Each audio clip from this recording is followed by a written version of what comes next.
നമുക്ക് ഓപ്പറേറ്റിംഗ് സിസ്റ്റത്തെക്കുറിച്ച് നോക്കാം. അപ്പോൾ ഓപ്പറേറ്റിംഗ് സിസ്റ്റത്തിനെക്കുറിച്ച് ഡീറ്റെയിൽ ആയിട്ട് പറയുകയാണെങ്കിൽ ഒരു ഓപ്പറേറ്റിംഗ് സിസ്റ്റം എന്ന് പറയുന്ന കമ്പ്യൂട്ടറിൻ്റെ ഒരു ബ്രെയിൻ പോലെ ആക്ട് ചെയ്യുന്ന ഒരു സോഫ്റ്റ്വെയർ ആണ്. ഇതിൽ വിൻഡോസ്, മാക്OS, ലിനക്സ് ഒക്കെ നമ്മൾ വളരെയധികം കേട്ടിട്ടുണ്ട്. ഇതിൻ്റെ കീ ഫീച്ചർ എന്തൊക്കെയാണെന്ന് വെച്ചാൽ memory management, process scheduling, file share, അതേപോലെ ഡിവൈസ് ഡ്രൈവേഴ്സിനെയൊക്കെ മാനേജ് ചെയ്യേണ്ട ഡെസ്ക്ടോപ്പ് ഓപ്പറേറ്റിംഗ് സിസ്റ്റം ഉണ്ട്, server operating system, mobile operating system ഉണ്ട്. ഇതൊക്കെയാണ് നമുക്ക് അറിയാൻ പറ്റുന്നത്. പിന്നെ വിർച്വൽ മെഷീൻസിനെ കുറിച്ച് നോക്കുകയാണെങ്കിൽ അവിടെ നമുക്ക് മൾട്ടിപ്പിൾ കമ്പ്യൂട്ടേഴ്സിനെ നമ്മളൊരു കമ്പ്യൂട്ടറിനകത്ത് ഇമാജിൻ ചെയ്ത് നോക്കുക എന്ന് പറയുന്നവരാണ് ഈ ഒരു സിസ്റ്റം എന്ന് പറയുന്നത്. ഹൈപ്പർവൈസ് ചെയ്തിരിക്കാൻ CPU, മെമ്മറി ആൻഡ് സ്റ്റോറേജ്. അത്രയ്ക്കും സിമ്പിളായിട്ടാണ് വിർച്വൽ ഇത് സിസ്റ്റം വിർച്വൽ മെഷീനുണ്ട്, പ്രോസസ്സർ വിർച്വൽ മെഷീനുണ്ട്. ഇങ്ങനെ നമുക്ക് അതിനെ കാറ്റഗറൈസ് ചെയ്യാൻ പറ്റും. ഇനി നമുക്ക് എസെൻഷ്യൽ ആയിട്ടുള്ള കമ്പ്യൂട്ടർ നെറ്റ്വർക്ക് കൺസെപ്റ്റുള്ള IP അഡ്രസ് ആണ്. IP അഡ്രസ് എന്ന് പറഞ്ഞാൽ നെറ്റ്വർക്കിൽ ഡിവൈസുകളെ കൗണ്ട് ചെയ്യാൻ ഉപയോഗിക്കുന്നതാണ്. ഇനി ഡിവൈസുകളെ കൗണ്ട് ചെയ്യുന്ന സമയത്ത് അതിൻ്റെ നെറ്റ്വർക്കിൻ്റെ റേഞ്ച് അല്ലെങ്കിൽ അതിൻ്റെ ഹോസ്റ്റ് റേഞ്ച് കൊണ്ടിരിക്കുന്ന സബ്നെറ്റ് മാസ്ക് നമ്മൾ ഉപയോഗിക്കുന്നത്. അതേപോലെ നമ്മൾ പോർട്ട് എന്ന് പറഞ്ഞാൽ ആ നെറ്റ്വർക്കിലേക്ക് കണക്ട് ചെയ്യാനുള്ള വഴികളെ സൂചിപ്പിക്കാനാണ് ഈ പോർട്ടുകൾ ഉപയോഗിക്കുന്നത്. വളരെ ഇമ്പോർട്ടൻ്റ് ആയിട്ടുള്ള കൺസെപ്റ്റാണ് പോർട്ട്. പിന്നെ ടൈപ്പ് ഉണ്ട്, വളരെയധികം IPv4, IPv6 ടൈപ്പുകളാണ് നമ്മൾ യൂസ് ചെയ്യുന്നത്. അതിൽ കോമൺലി യൂസ് ചെയ്യുന്നത് IPv4 ആണ്.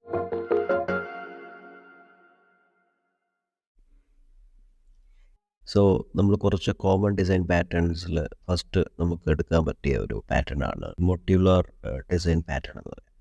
ഈ മോഡ്യൂളർ ഡിസൈൻ പാറ്റേൺസിൻ്റെ മെയിൻ അഡ്വാൻറ്റേജ് എന്താണെന്ന് വെച്ച് കഴിഞ്ഞാൽ, ഇപ്പം നമ്മൾ ഒരു വലിയൊരു ടാസ്ക് നമുക്കിപ്പം എഴുതണമെങ്കിൽ ഒരു സിംഗിൾ ഫംഗ്ഷൻ എഴുതുന്നതിന് പകരം നമ്മൾ മൾട്ടിപ്പിൾ ട്യൂൾസായിട്ട് എഴുതി കഴിഞ്ഞാൽ നമുക്ക് ഓരോ പാർട്ടിനെയും സെപ്പറേറ്റ് ആയിട്ട് വിളിക്കാൻ പറ്റുന്ന ഒരു ആർക്കിടെക്ചറാണ് ഈ മോഡ്യൂളർ ആർക്കിടെക്ചർ എന്ന് പറയുന്നത്. പിന്നെ നമ്മളൊരു മോഡ്യൂൾ എഴുതുന്ന സമയത്ത് നമ്മളതിനെ പ്രോപ്പറായിട്ട് പബ്ലിക് അല്ലെങ്കിൽ പ്രൈവറ്റായിട്ട് എഴുതി കഴിഞ്ഞ് കഴിഞ്ഞാൽ അത് അത്രയും സെക്യൂർ ആയിരിക്കും. ജാവാസ്ക്രിപ്റ്റിൽ നമ്മൾ എക്സ്പോർട്ട് കീബോർഡ് യൂസ് ചെയ്യുന്ന സമയത്ത് അത് പബ്ലിക്കായിട്ട് മാറും. ഇല്ല എങ്കിൽ അതിനെ ലോക്കൽ വേരിയബിളായിട്ട് നമുക്ക് എഴുതാൻ പറ്റും. അടുത്ത നമുക്ക് പറയാൻ പറ്റും ഡിസൈൻ പാറ്റേൺ ആണ് സിംഗിൾടൺ പാറ്റേൺ. സിംഗിൾടൺ പാറ്റേൺ എന്ന് പറഞ്ഞു കഴിഞ്ഞാൽ share a single global instance throughout our application എന്ന് പറയാം. ഇതിൽ നമുക്ക് ഒരൊറ്റ സിംഗിൾ ഫംഗ്ഷനെ നമുക്ക് മൾട്ടിപ്പിൾ ഫയൽസിൽ വിളിക്കാൻ പറ്റും. അതാണ് ഇതിൻ്റെ ഏറ്റവും ബ്യൂട്ടി എന്ന് പറഞ്ഞു കഴിഞ്ഞാൽ. അപ്പോൾ നമുക്ക് മൾട്ടിപ്പിളായിട്ട് ഒരു ഫംഗ്ഷൻ എഴുതണ്ട. കമ്പ്യൂട്ടർ പ്രോഗ്രാമിങ്ങിൽ ഒരു തമ്പ് റൂൾ എന്ന് പറയുന്നത് കഴിഞ്ഞാൽ ഡോണ്ട് റിപ്പീറ്റ് യുവർ സെൽഫ് എന്നുള്ളതാണ്. ഈ കാണുന്ന എക്സാമ്പിളിൽ ഫയൽ 1, ഫയൽ 2, ഫയൽ 3യിൽ ഒരു കൗണ്ടർ എന്ന് പറഞ്ഞിട്ടുള്ള ഫംഗ്ഷനെ വിളിക്കുന്നതനുസരിച്ചിട്ട് ഒരിടത്ത് ഇൻക്രിമെൻ്റ് ആവുമെന്ന് കാണാൻ സാധിക്കും. ഇത് നമ്മൾ മൾട്ടിപ്പിളായിട്ട് ഓരോ ഫയൽ 1, ഫയൽ 2, ഫയൽ 3യിൽ എഴുതി കഴിഞ്ഞ് കഴിഞ്ഞാൽ എത്രമാത്രം വലിയ ഒരു കോഡ് ബേസ് ആവും നമുക്ക്. അതുകൊണ്ടാണ് നമ്മൾ ഈ ഒരു ഡിസൈൻ പാറ്റേൺ ഉപയോഗിച്ചിട്ട് നമുക്ക് നമ്മുടെ കോഡിൻ്റെ സൈസ് കുറയ്ക്കാൻ പറ്റും. അടുത്ത വളരെ ഒരു ഇമ്പോർട്ടൻ്റ് ആയിട്ടുള്ള ഡിസൈൻ പാറ്റേൺ ആണ് പ്രോക്സി പാറ്റേൺ എന്ന് പറഞ്ഞു കഴിഞ്ഞാൽ. പ്രോക്സി എന്ന് പറഞ്ഞു കഴിഞ്ഞാൽ ഇടനിലക്കാരൻ എന്ന് പറയാം. ഇതിൻ്റെ മെയിൻ അഡ്വാൻറ്റേജ് എന്ന് പറഞ്ഞാൽ നമ്മളിപ്പം വലിയ വീഡിയോ ഫയൽസൊക്കെ എഡിറ്റ് ചെയ്യുന്ന സമയത്ത് അതിൻ്റെ ഒരു ചെറിയ സൈസ് വീഡിയോ വെച്ചിട്ട് നമ്മൾ എഡിറ്റ് ചെയ്യാറുണ്ട്. അപ്പോൾ അതിൻ്റെ മെറ്റാഡേറ്റ മറ്റേതിനെ പോയിൻ്റ് ചെയ്താൽ മതി, അത്ര ഹ്യൂജ് ഫയൽ നമുക്ക് എഡിറ്റ് ചെയ്യേണ്ടി വരില്ല എന്ന് പറയുന്നവരാണ്. നമ്മൾ സാധാരണഗതിയിൽ ഇപ്പോൾ നമുക്കുള്ള ഒബ്ജക്റ്റിൽ ഫോർ എക്സാമ്പിൾ person.name എന്ന് ഡയറക്റ്റ് പോയിൻ്റ് ചെയ്യുന്നുണ്ട്. അല്ലെങ്കിൽ നമുക്ക് അതിനകത്തുള്ള വേരിയബിൾസിനെ അപ്ഡേറ്റ് ചെയ്യണമെങ്കിൽ ഫോർ എക്സാമ്പിൾ person.age += 1 എന്ന് കൊടുത്തു കഴിഞ്ഞാൽ അതിൻ്റെ ഏജ് ഇൻക്രിമെൻ്റ് ആവും. ഇതെല്ലാം ഡയറക്റ്റ്ലി നമ്മൾ പോയിൻ്റ് ചെയ്യുന്നതാണ്.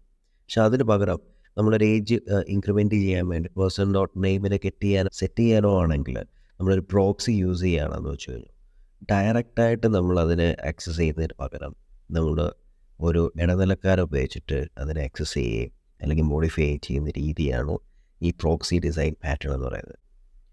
ജാവാസ്ക്രിപ്റ്റിൽ നമ്മളാണെങ്കിൽ ഡയറക്റ്റായിട്ട് റിട്ടേൺ ചെയ്യുന്നതിന് പകരം അല്ലെങ്കിൽ ഡയറക്റ്റായിട്ട് നമ്മൾ ഒരു വാല്യൂ ചേഞ്ച് ചെയ്യുന്നതിന് പകരം നമ്മൾ reflect.get അല്ലെങ്കിൽ reflect.set എന്ന് പറയുന്ന അതിൻ്റെ ബിൽറ്റ് ഇൻ ഫംഗ്ഷനെ യൂസ് ചെയ്യുകയാണെങ്കിൽ നമുക്ക് വളരെ എളുപ്പത്തിൽ അതിൻ്റെ കാര്യങ്ങൾ ചെയ്യാൻ പറ്റും.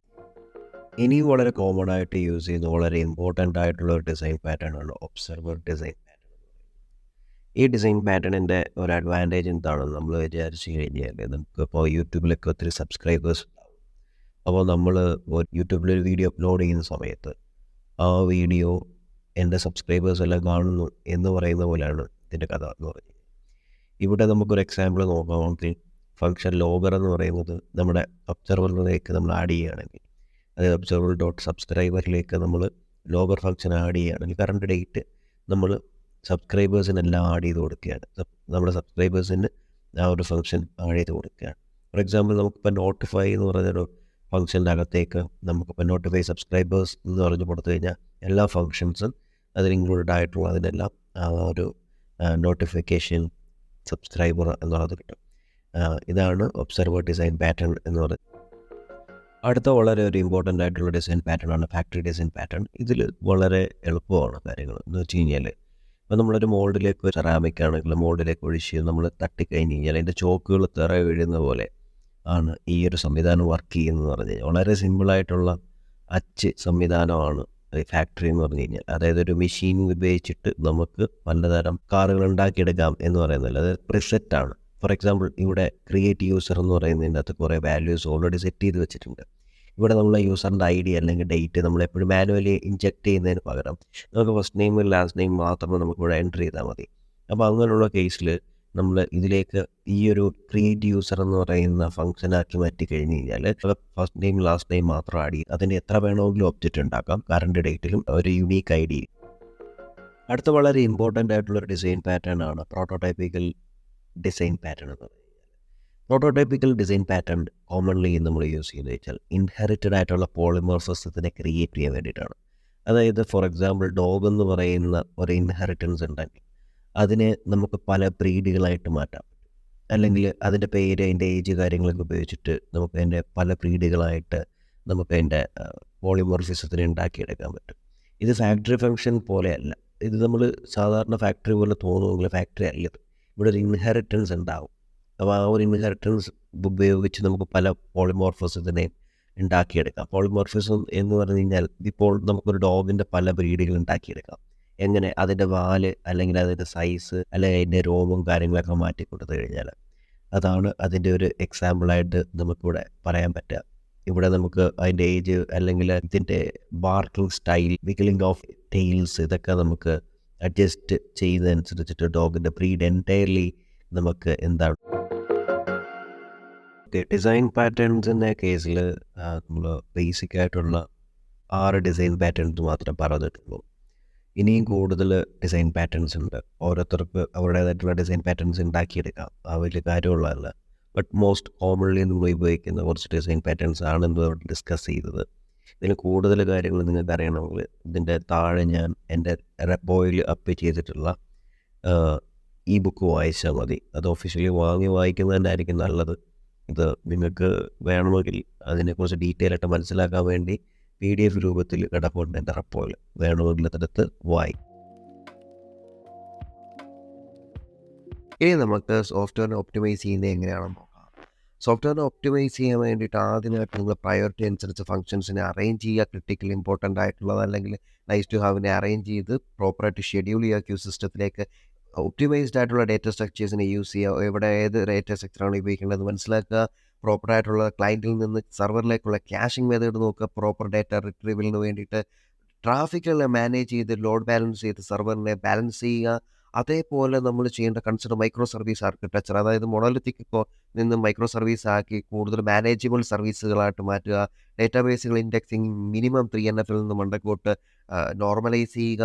അതേപോലെ അഡ്രസ്സിങ് സെക്യൂരിറ്റി മെഷേഴ്സ്, എല്ലാ ലെയേഴ്സിലും സെക്യൂരിറ്റി വെർണറബിലിറ്റീസ് ഉണ്ടെങ്കിൽ അതിൻ്റെ അനലൈസ് ചെയ്ത് ഫിക്സ് ചെയ്യുക. അതേപോലെ ഡിസൈൻ സ്കെയിലബിലിറ്റി, അതായത് നമ്മൾ എഴുതുന്ന കോഡ് സ്കെയിലബിൾ ആയിരിക്കണം എന്നുള്ളത് ഉറപ്പുവരുത്തുക. പിന്നെ നമ്മൾ ഫാൾട്ട് ടോളറൻസ് ഉണ്ടെങ്കിൽ പ്രോപ്പറായിട്ട് വരുന്ന ഡേറ്റകളെ ബാക്കപ്പ് ചെയ്യാനുള്ള ക്രോൺ ജോബ്സ് സെറ്റപ്പ് ചെയ്യുക. അതേപോലെ 5 pillars of user experience follow ചെയ്യുക.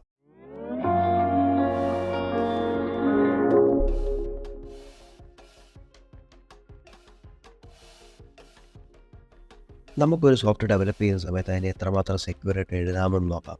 നമ്മൾ സീക്വൽ നോൺ സീക്വൽ കോഡുകൾ നമ്മുടെ യൂസർ സൈഡിൽ നിന്ന് വരുന്നുണ്ട്. അതിൽ ഇൻജക്ഷൻ അറ്റാക്കുകൾ ഉണ്ടെങ്കിൽ അതിനെ പ്രോപ്പറായിട്ട് യൂസർ പാരാമീറ്റർ ക്വയറീസ് യൂസ് ചെയ്ത് ഫിക്സ് ചെയ്യാൻ ശ്രമിക്കുക. ബ്രോക്കൺ ആയിട്ടുള്ള ഒത്തൻറ്റിക്കേഷൻ, അതായത് വീക്ക് പാസ്വേഡ് ഒക്കെ ഉണ്ടെങ്കിൽ പ്രോപ്പറായിട്ടുള്ള സ്ട്രോങ് പാസ്വേഡ് പോളിസീസ് ഉപയോഗിച്ചിട്ട് അതിനെ ഫിക്സ് ചെയ്യാൻ ശ്രമിക്കുക.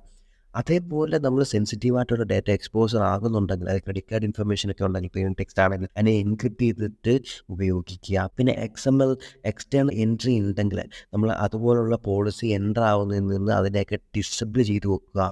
പിന്നെ ബ്രോക്കൺ ആയിട്ടുള്ള ആക്സസ് കൺട്രോൾസ് ഉണ്ടെങ്കിൽ, അതായത് യൂസറിൻ്റെ ഡേറ്റ മലീഷ്യസ് ആണെങ്കിൽ അതിനെ പ്രോപ്പറായിട്ട് വാലിഡേറ്റ് ചെയ്തിട്ട് എല്ലാ റിക്വസ്റ്റും വാലിഡേഷൻ ഉറപ്പുവരുത്തുക.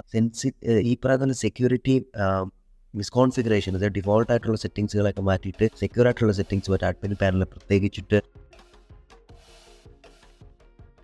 ക്രോസ് സൈറ്റ് സ്ക്രിപ്റ്റിംഗ്, അതായത് നമ്മളുടെ വെബ്സൈറ്റിലേക്ക് വരുന്ന യൂസർ ഇൻപുട്ടുകളെല്ലാം സാനിറ്റൈസ് ചെയ്യുക, അല്ലെങ്കിൽ പ്രോപ്പറായിട്ടുള്ള കണ്ടന്റ് സെക്യൂർ പോളിസീസിലാണോ വരുന്നത് നോക്കുക. ഇൻസെക്യൂർ ആയിട്ടുള്ള ഡീസീരിയലൈസേഷൻ ഉണ്ടാവാതിരിക്കാൻ വേണ്ടി ഡേറ്റാസിനെയൊക്കെ വാലിഡേറ്റ് ചെയ്യുക, അല്ലെങ്കിൽ സാനിറ്റൈസ് ഫോർ സീരിയലൈസ്. അതേപോലെ യൂസിങ് വെർഷൻസ്, അതായത് നമ്മളൊരു വെർഷൻസിൽ പ്രോപ്പറായിട്ട് ബഗ്സ് ഫിക്സ് ചെയ്തിട്ട് നെക്സ്റ്റ് വെർഷൻസ്, ഇൻഎഫിഷ്യൻ്റ് ആയിട്ടുള്ള ലോഗിങ് സിസ്റ്റം മാറ്റിയിട്ട് പ്രോപ്പറായിട്ട് ലോഗിങ് മോണിറ്ററിംഗ് സിസ്റ്റംസ് ഉപയോഗിക്കുക. ഇതൊക്കെ ഉപയോഗിച്ച് കഴിഞ്ഞാൽ ഫ്യൂച്ചറിലുള്ള ബഗ്സിനെ ഐഡൻറ്റിഫൈ ചെയ്യാൻ സാധിക്കും.